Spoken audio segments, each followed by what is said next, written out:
El bosque amazónico está ardiendo. Son decenas de miles de incendios que están devorando ya casi 1 millón de hectáreas de una región que produce el 20% del oxígeno del planeta. El humo cubre gran parte de la cuenca amazónica, especialmente en los territorios de Brasil, pero también en ciudades de Bolivia, Perú, Venezuela, Colombia, Ecuador, Guyana y Surinam. Las causas tienen que ver directamente con la actividad primario exportadora y el extractivismo de un capitalismo sin límites que, como dice Rita Segato, está en su fase apocalíptica, pues con tal de generar enormes ganancias para algunas élites del poder económico, no tiene reparos en herir de muerte a la Amazonía. Estas industrias que destruyen la selva, ganando terreno para los monocultivos como soja, café y azúcar, o para el negocio de la madera, tienen como principales defensores y gestores de sus intereses nada menos que a los presidentes de ultraderecha de Brasil y Estados Unidos, Jair Bolsonaro y Donald Trump, que además niegan el cambio climático. Para abordar este trágico suceso que tiene conmocionado al mundo, vamos a conversar con el especialista peruano Roger Rumril, quien alerta que estos incendios podrían dejar sin agua a buena parte de América del Sur y en particular al Perú. Roger ha publicado más de 30 libros sobre la Amazonía desde un abordaje múltiple. Actualmente es presidente del Centro de Culturas Indígenas del Perú, Chirapac, y pasa la mayor parte de su tiempo recorriendo toda la cuenca amazónica.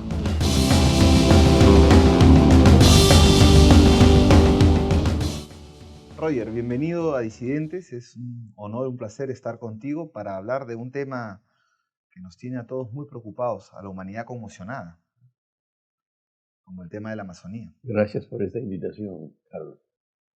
Bueno, vamos a comenzar por la importancia del bosque amazónico, ¿no? Que es fuente de biodiversidad, fuente de agua, fuente de vida. Entonces, ¿nos puedes describir un poco más y detallar esta importancia? Bueno, el bosque amazónico, como casi todo el mundo sabe, es un bosque, el mayor bosque de biodiversidad del planeta, o uno de los mayores. Genera entre el 10 al 20% del oxígeno planetario, el oxígeno que respira la humanidad. Tiene además una extraordinaria riqueza en el agua. Eh, como, como todo el mundo sabe, o saben la gente bien informada, los estudios que se han realizado en los últimos años en el bosque amazónico, los científicos han descubierto, han hecho un hallazgo extraordinario. Cada árbol en la Amazonía, cada árbol suda, transpira 1000 litros de agua al día. Es la humedad que absorbe del subsuelo, del suelo y de la atmósfera. Si sumamos los 1000 litros de agua de un árbol con los 700 billones de árboles que hay en una superficie de 5.5 millones de kilómetros cuadrados de la cuenca amazónica, estamos hablando de que cada día se lanza al espacio, a la atmósfera, 20.000 millones de toneladas métricas de agua. Agua que es fundamental, es vital para América del Sur, para el mundo, para el Perú. Ese es un aspecto. El otro aspecto es, en los últimos años, los científicos también han hecho un gran descubrimiento que se llama, en Brasil se llama Terra Preta do Indio, o sea, tierra negra del indio. Y en el Perú se llama Llana Aypa, o sea, tierra negra. Este es un suelo creado por el hombre, o sea, es un suelo antropogénico. Creado por el propio hombre. Por el hombre. Y la mujer, ¿no? ¿No? Un suelo antropogénico que crearon las civilizaciones precolombinas de la cuenca amazónica, entre otras los tupí guaraníes. Este suelo es un suelo hecho en base a carbón vegetal, a oxígeno y a otras materias, entre ellas las arcillas quebradas, molidas.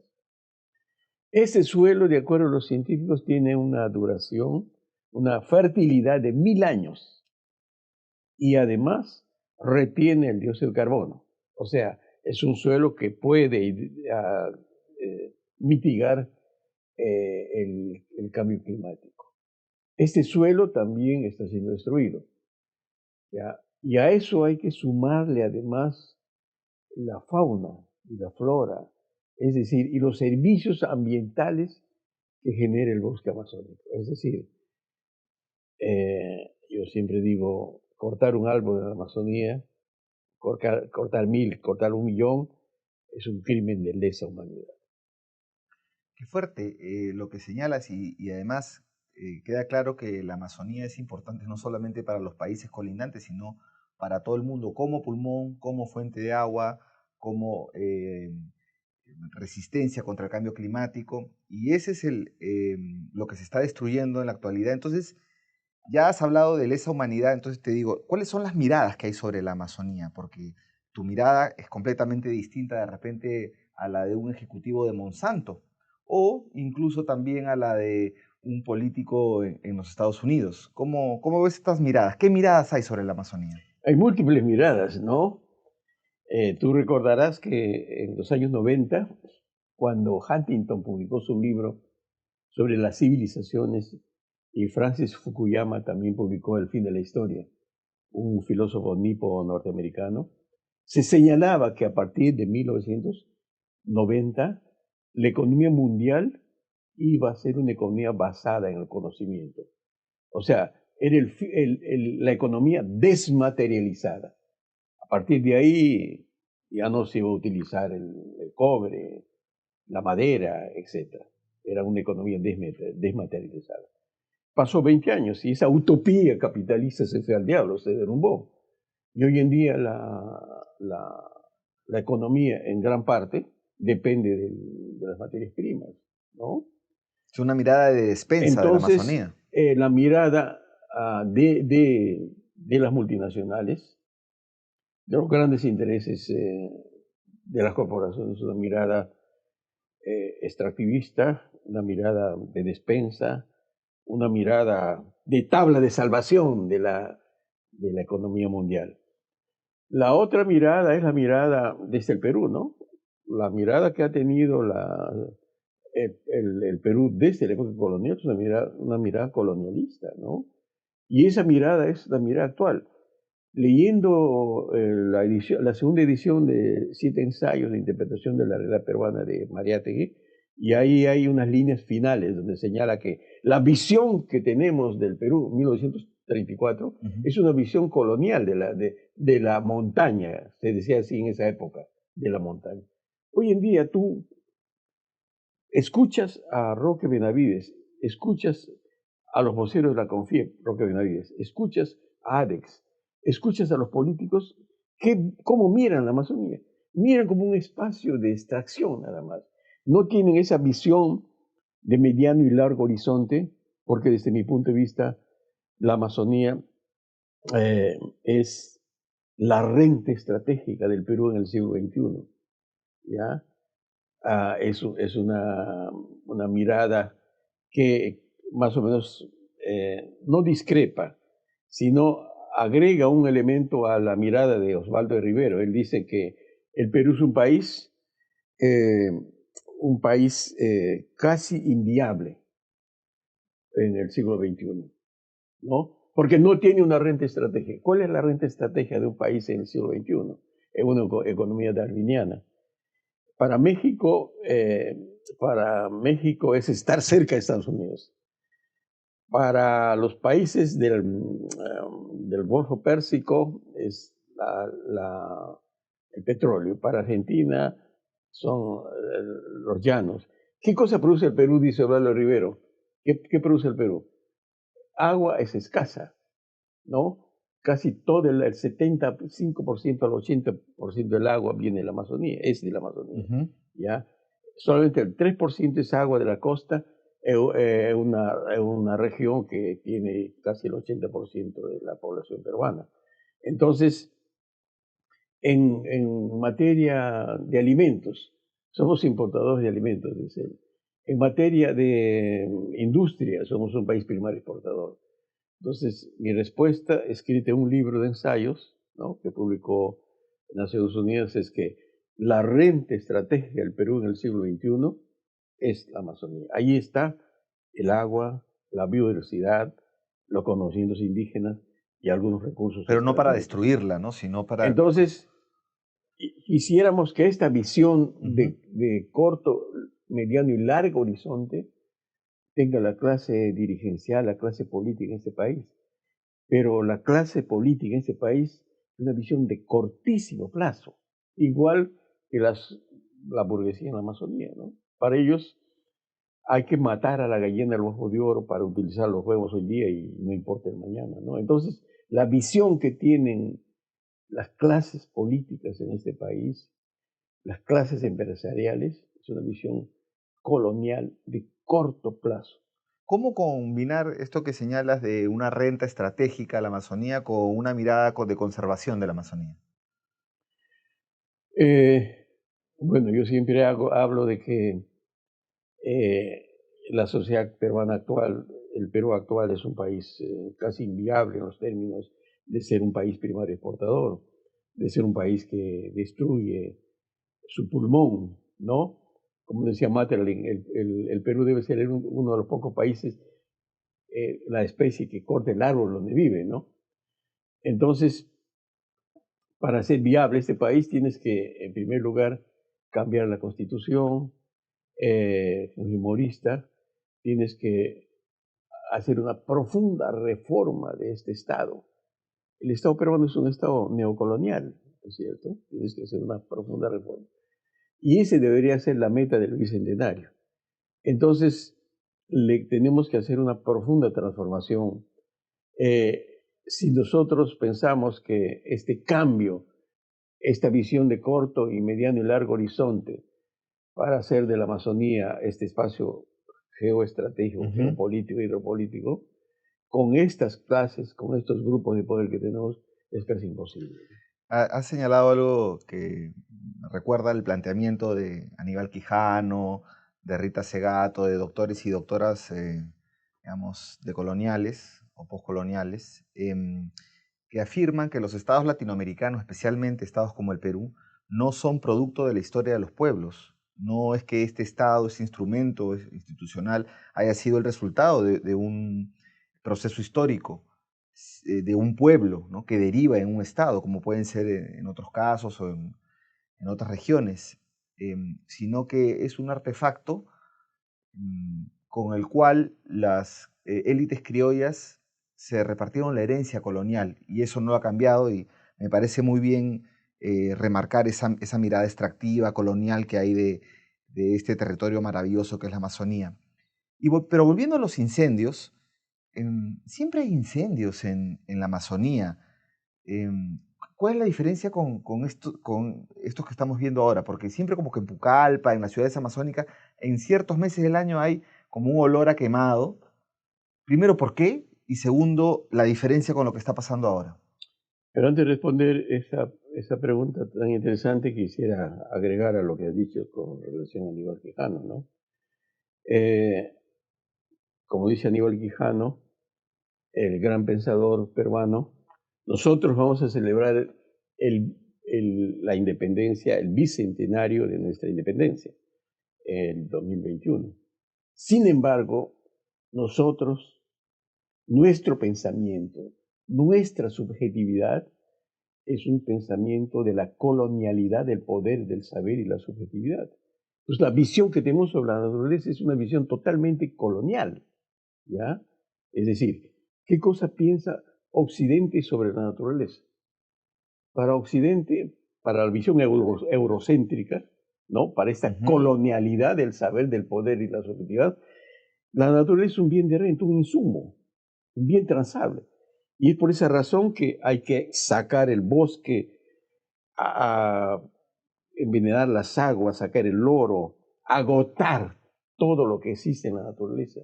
Una mercantilización obscena, ¿no? ¿Qué cosa piensan los pueblos indígenas sobre la naturaleza?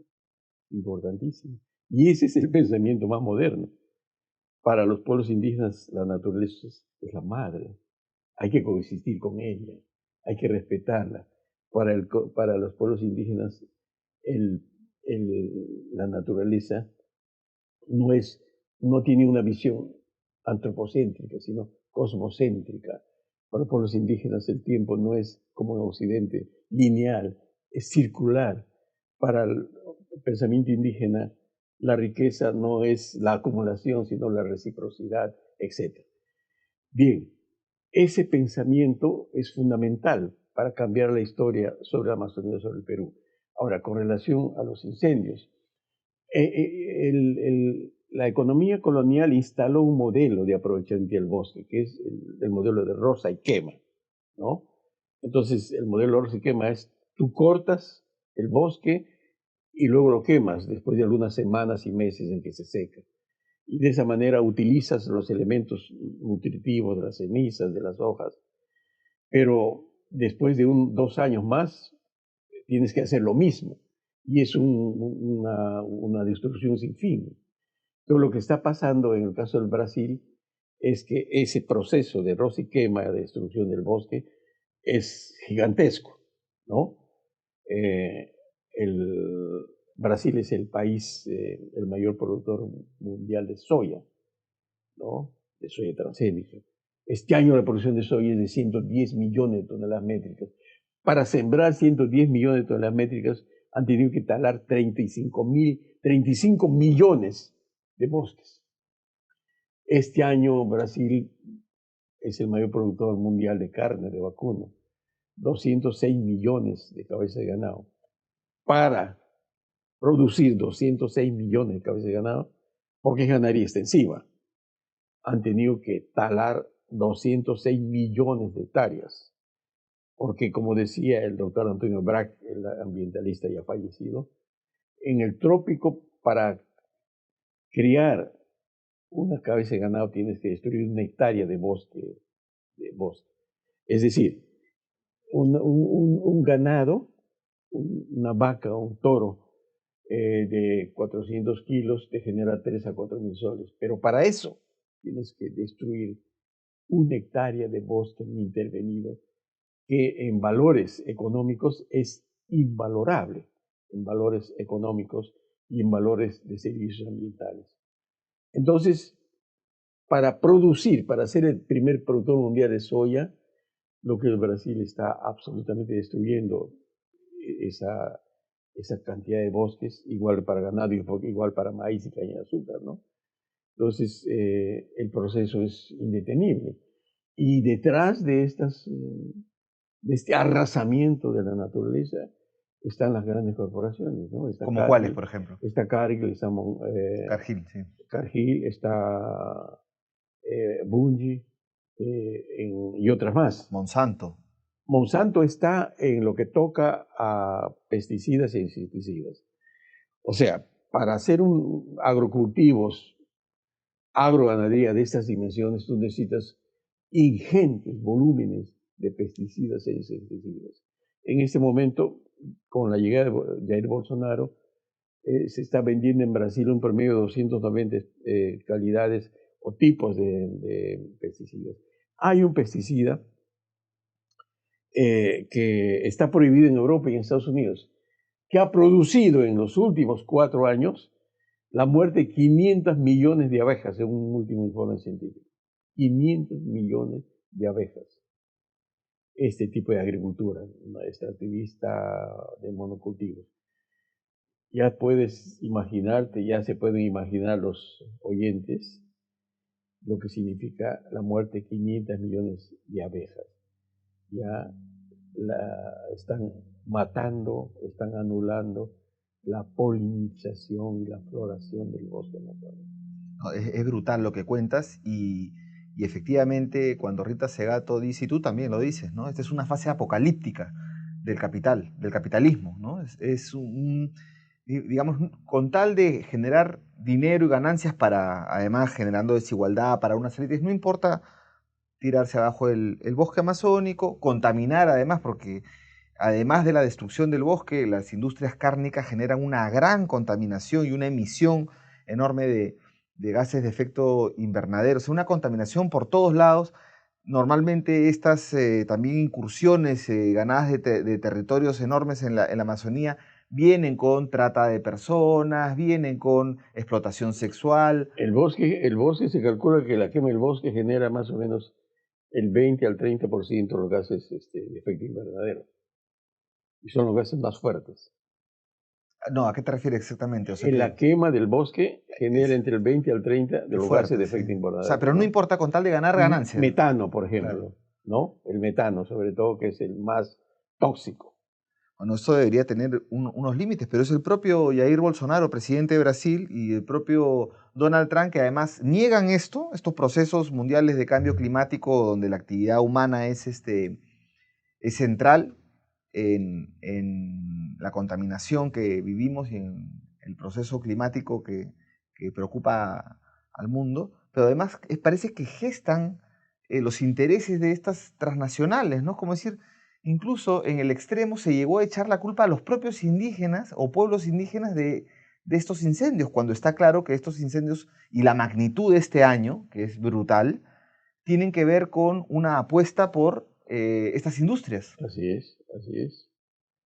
En el caso de Bolsonaro, Bolsonaro es simplemente un operador de estas corporaciones, ¿no? Él no solamente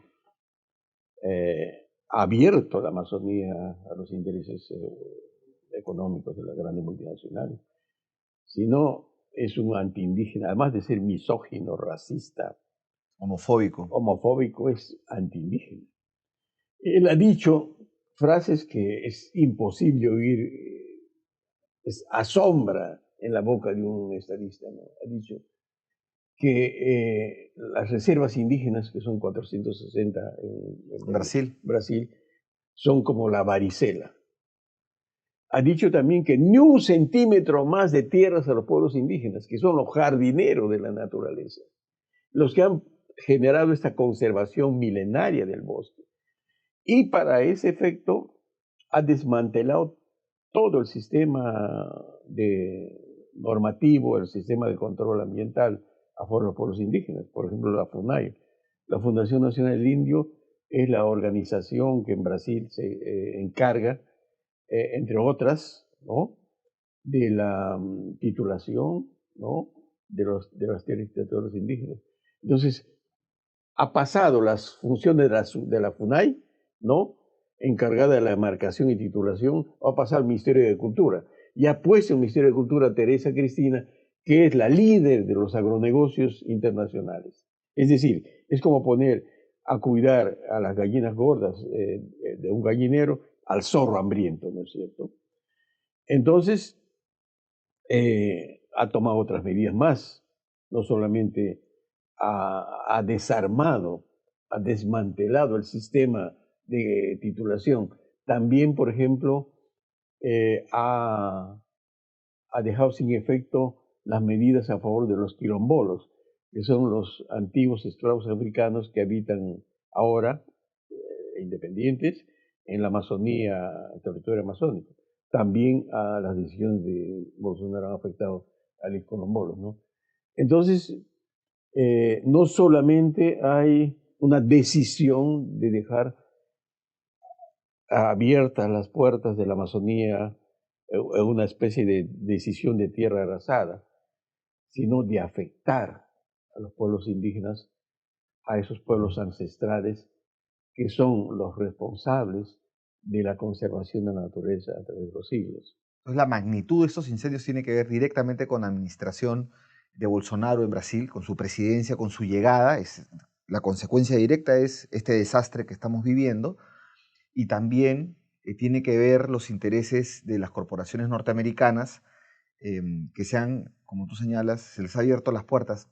Tú decías al respecto que cuando el Partido de los Trabajadores estaba en el gobierno brasileño, había una especie de contención, de aguante para que no entren a estos territorios de manera desmedida estas corporaciones que hoy día parece tener carta libre.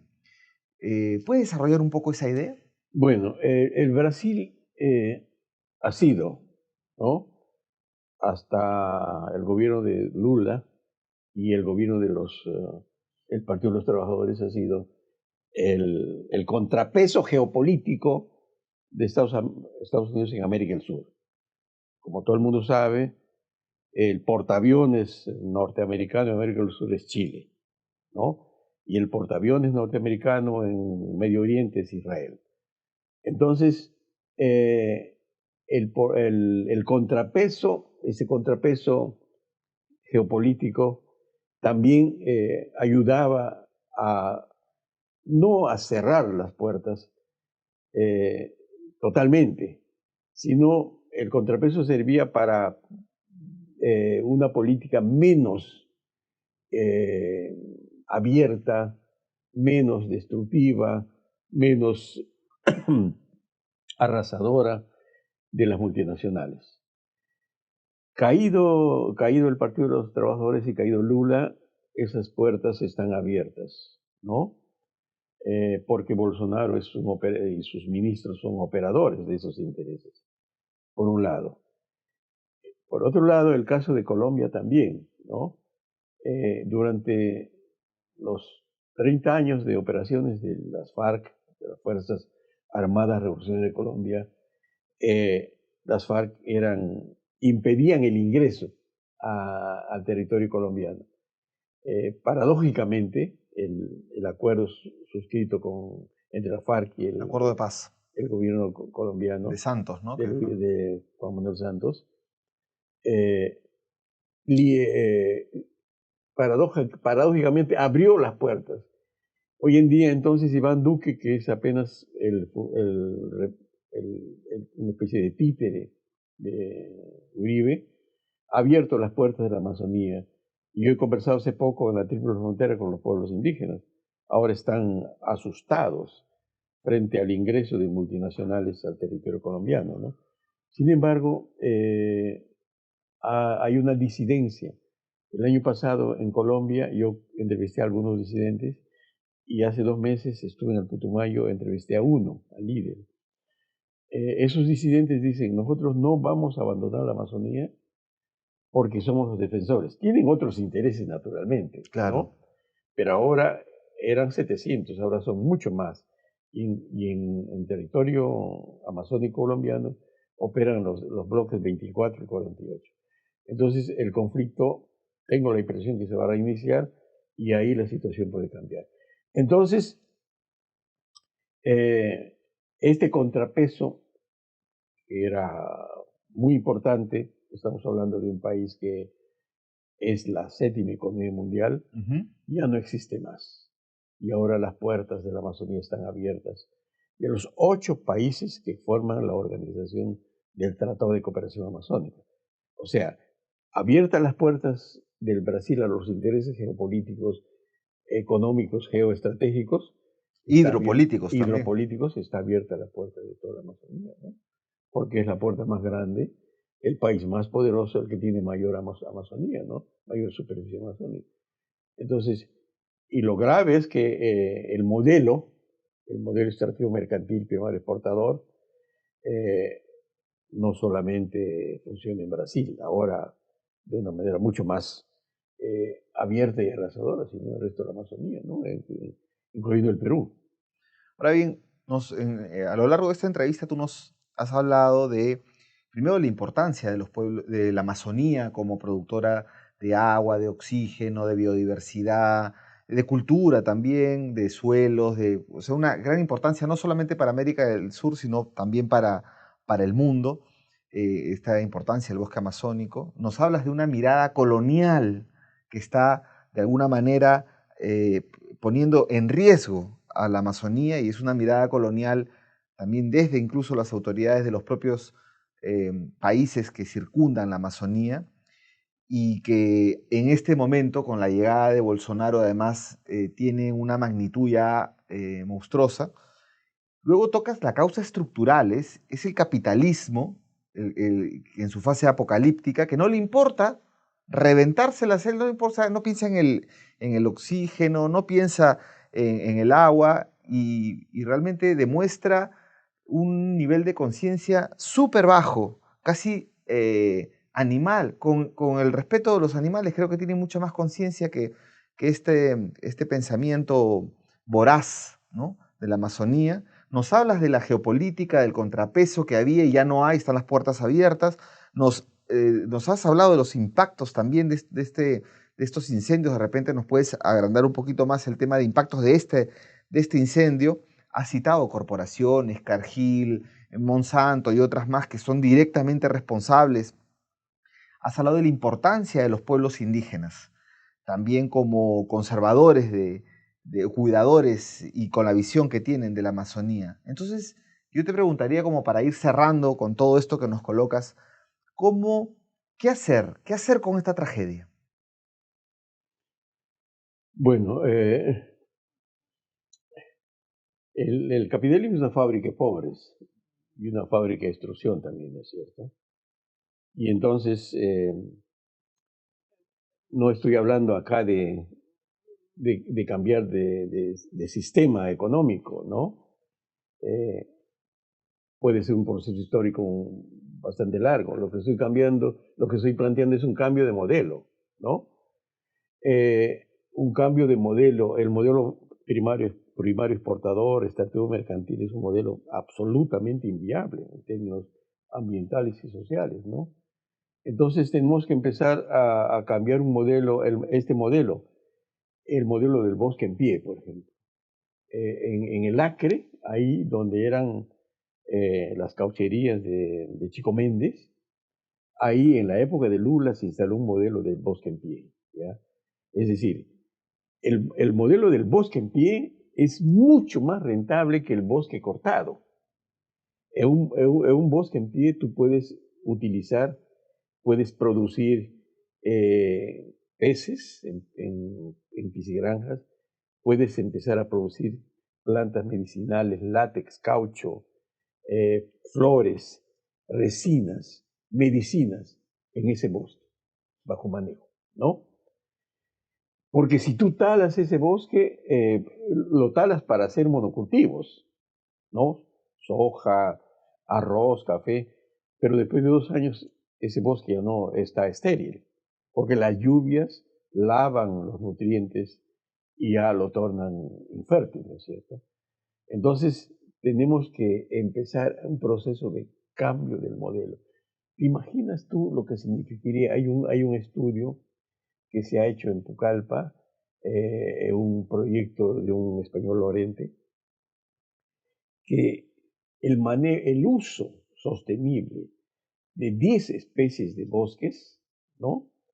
Maderas, donde está el agua, ¿no? La caoba y otros más, que podría generar 300.000 millones de dólares anuales. El uso de 10 especies de árboles, pero uso sostenible de transformación. Es decir, lo que el bosque amazónico, además de bienes ambientales, puede generar en términos económicos es incalculable. Es decir, es absolutamente absurdo, una ceguera, la destrucción del bosque, ¿no? Por el corto plazo. Entonces, los científicos brasileños, entre ellos Antonio Donato Nobre, que es uno de los más notables expertos y que ha alertado sobre esta crisis, él habla de hacer una ah, reforestación del bosque. Menciona que China ha reforestado en los últimos 20 años 800 millones de hectáreas de bosques, ¿no? Sin embargo, esta reforestación no se hace en el bosque tropical, ¿no? Se hace en otro tipo de suelos, en otro tipo de clima. Para el caso de la Amazonía, la reforestación sería muy difícil, casi imposible. Lo que hay que pensar es en realimentar el bosque con especies nativas. Entonces se está planteando una cosa muy difícil. El planteamiento mío, igual con de otros especialistas, es que hay que cambiar el modelo extractivo mercantil, el modelo primario exportador. Lo otro es, como plantea nuestro amigo, el estudioso, científico Ricardo Gysi. Él dice que, Es ministro del Ambiente. exacto, el ministro del Ambiente, él dice que lo que hay que hacer es, hay 25 millones de hectáreas de bosques de conservación, bosques protegidos, ¿no? En el paraguas jurídico de protección del CERNAM, del Servicio Nacional De de bosques. Protegidos. Él habla de, de declarar como bosques de protección los 75 millones de hectáreas de bosques de la Amazonía, teniendo en cuenta los graves problemas de su tala, ¿no? Entonces, eso no significa que el bosque se convierta en un museo. No. Declaras el bosque amazónico, todo el área del bosque amazónico, 75 millones como área de protección, de conservación, pero se sigue haciendo actividades de diferente tipo, pero bajo un registro muy riguroso de estudio de impacto ambiental, ¿no es cierto? Esa sería la otra solución. Una primera medida. ¿Y cuánto se va a demorar recuperar si es que dejamos que se recupere, digamos, si es que sacamos a las transnacionales a corporaciones? ¿Cuánto se demoraría en recuperarse la Amazonía después de este En incendio general, cuando brutal? tú talas un bosque no intervenido, ¿no? Un bosque primario, Ujú. habitualmente yo no digo un bosque virgen, ¿no? Un bosque primario, un bosque no intervenido, el proceso de recuperación es de 25 a 30 años. Es lo que en el Perú se llama purma, ¿no? O bosque secundario. Pero nunca lo recuperas íntegramente. Nunca. El bosque secundario, o sea, la purma, será pues un 30-40% del bosque original. Pero nunca hay una recuperación total del bosque. Qué fuerte. Bueno, necesitamos para poder esas medidas una toma de conciencia, ¿no? Así es. Eh, un impacto que es el que provoca susto en los oyentes, en los que conocen, es Ujú. lo siguiente. El, eh, ya he dicho que el bosque es una fábrica de agua, ¿no es cierto?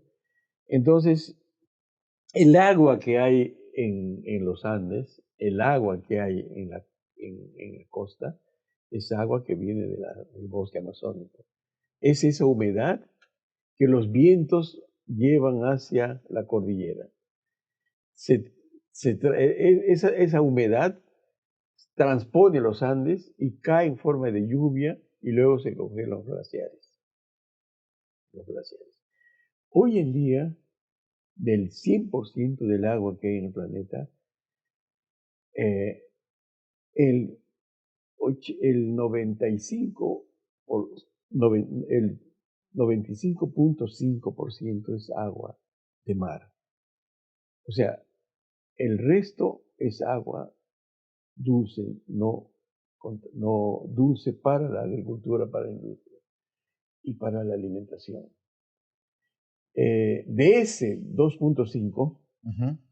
solamente queda 1%. 1%. Y de ese 1%, entre el 15 al 20% está en la Amazonía. Ahora bien, esa agua de lluvia que se congela y forman los glaciares, como tú sabes, eh, el- algunos glaciares han desaparecido, ¿no? Es por la destrucción de la Amazonía. El calentamiento climático, ¿no es cierto?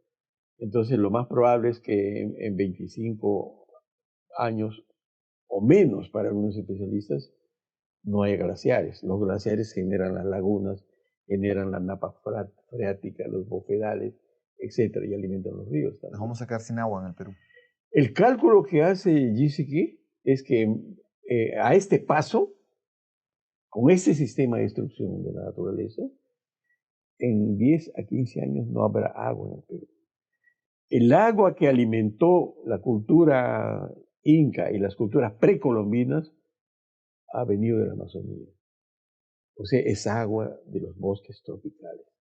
Por lo tanto, la defensa, conservación de esos bosques es la defensa y conservación de la vida en el Perú.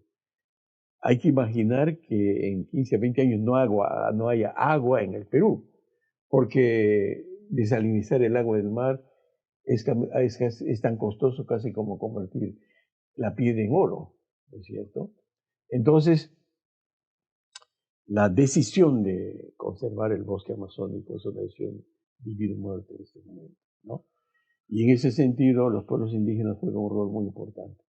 ¿Tú recuerdas, has leído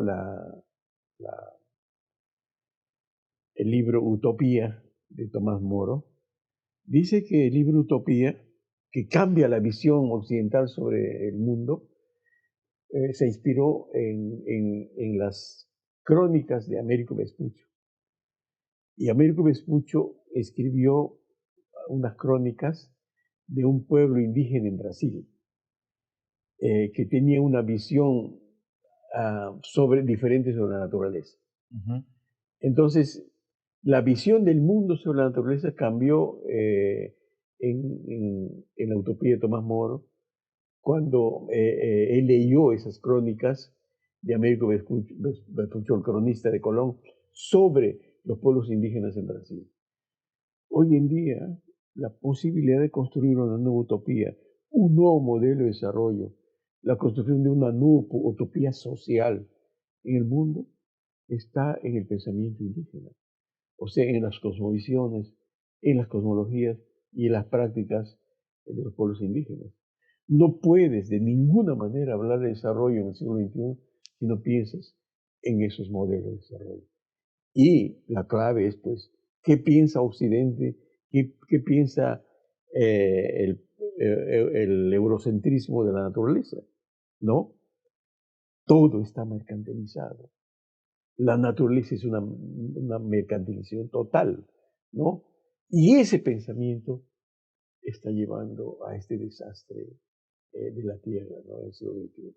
Entonces, el pensamiento moderno, ¿no? En términos de sostenibilidad, lo tienen los pueblos indígenas. No podemos construir un modelo de desarrollo en este país si no recurrimos, si no valoramos los saberes y las prácticas, las cosmologías y las convicciones de los pueblos indígenas.